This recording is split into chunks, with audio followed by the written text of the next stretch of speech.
Okay. Shocker. Man, just finished watching TNA. I don't read the spoilers, so people be like, oh, you just... Everybody knows I already. Shut up. Stop reading the spoilers. You get a life.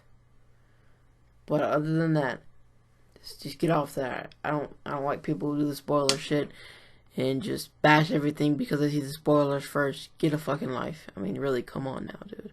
You're just stupid. Stupid as hell. But, alright, it was a good TNA. Let's get on to TNA. First off, to start the show, it was Jeff Hardy, and he was talking with Matt Hardy, of course, about why is Matt Hardy doing this too risky. Tyrus comes out, and Jesus, I knew it was leading up to now, but we'll get back to it. This Tyrus thing. Tyrus comes out and sets up a match with Jeff Hardy, and Jeff Hardy, I think, fucked up his leg. He botched the top rope move. I don't know if it was on purpose, so he didn't have to wrestle anymore because, I think he's still injured. I think that's the truth. So I think that was a good move that they would get Jeff Hardy off the air because of his injury. And then when they showed him backstage and he was moving his knee cap thingy, oh, it's nasty, bro. Oh my god. But it was an okay match. Tyrus won by even Jeff Hardy won by disqualification. It was basically a match that made sense when you led up to the main event, which we'll get to the main event. We got time. We'll get to the main event. The next thing that happened was Crazy Steve just turned heel. Oh my god, it was cool. Crazy Steve was just this funny clown, and he is freaking sick, twisted looking clown now. It is freaking cool. Oh my gosh. It was awesome. And Abyss looked like Abyss was with him. You saw, I don't know if you saw the leg, it just showed one leg of Abyss with Crazy Steve laughing, but it looked like Abyss. So, Abyss and Crazy Steve versus the Wolves. Ooh, tag team division's setting on fire right now. Oh my god. And the next thing is the knockouts. Man, Gail Kim and Awesome Kong have had some of the best knockouts matches, best women's matches of all time. And I just feel like they didn't have that chemistry tonight.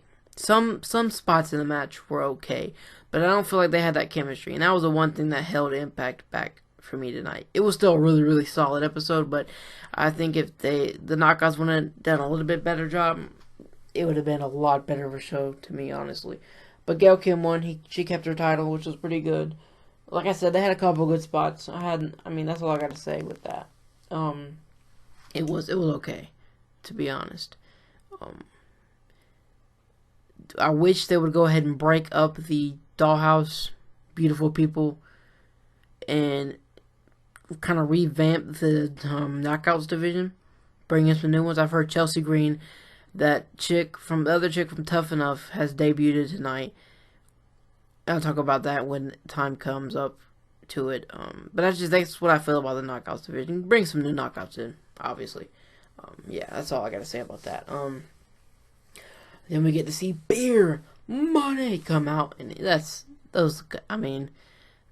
along with the Bromans, Edge and Christian, and the Hardys, and of course AMW, Triple X, AJ Styles, Christopher Dent. I can go on and on about great tag teams in TNA, plus WWE, obviously, with the Usos and New Day, but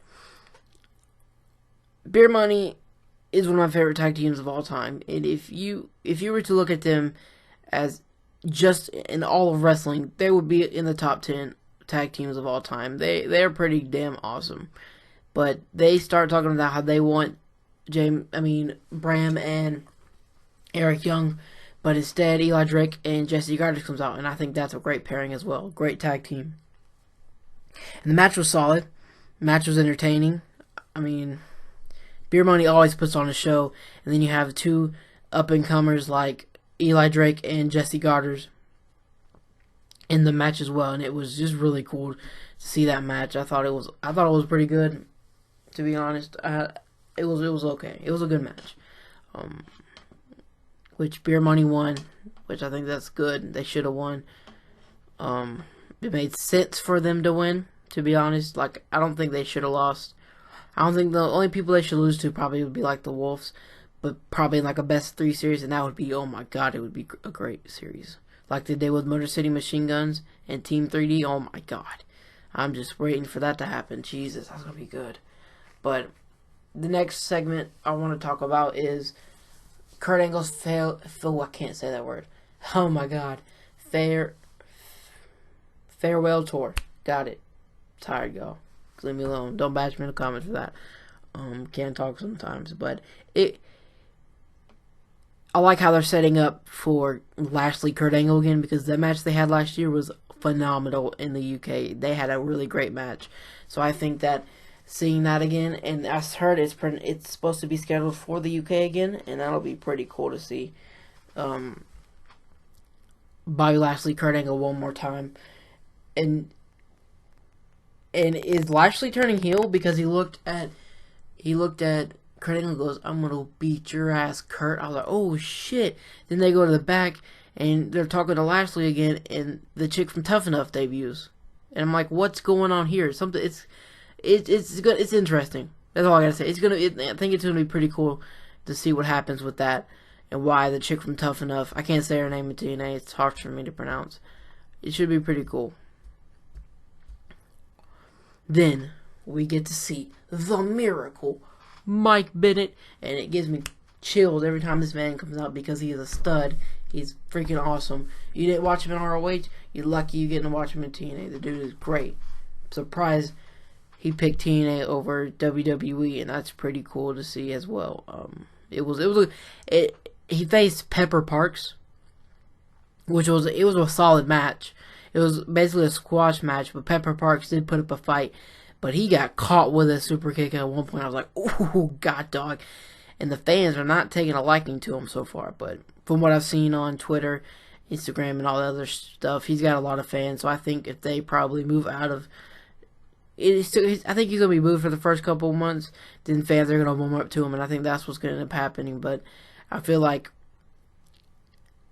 EC3 versus Mike Bennett's got to happen. EC3 versus Lashley's got to happen. I mean, not EC3. Mike Bennett Lashley's got to happen. Mike Bennett Galloway's got to happen. I think there's going to be some cool matches to see with Mike Bennett here in TNA. Some dream matches for sure. And I can't wait for that to happen. But that was pretty much all the matches leading up to the main event. They did a good, solid main event. It was, like I said, this week's episode was solid. It was great. Yeah, I mean, the knockouts could have been better, but you know what? It was pretty cool. So we have the match, last man standing match between Matt Hardy and EC3, which was starting out to be great. They had some tables flying everywhere, ladders, and at one point, Matt Hardy got splashed to the table off a ladder. Like EC3 got on a ladder, Matt Hardy's on the tables, and EC3 high risk maneuver jumps on Matt Hardy through a table. Then Matt Hardy hits a low blow, and the fans are booing.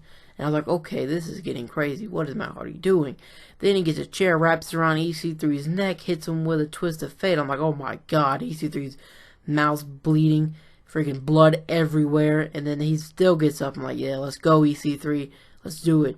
And then all of a sudden, he goes out to the outside, gets twist of fate through the table on the outside, off the ring apron. And I'm like, oh my god, how is this man getting back up? They're bringing into the ring.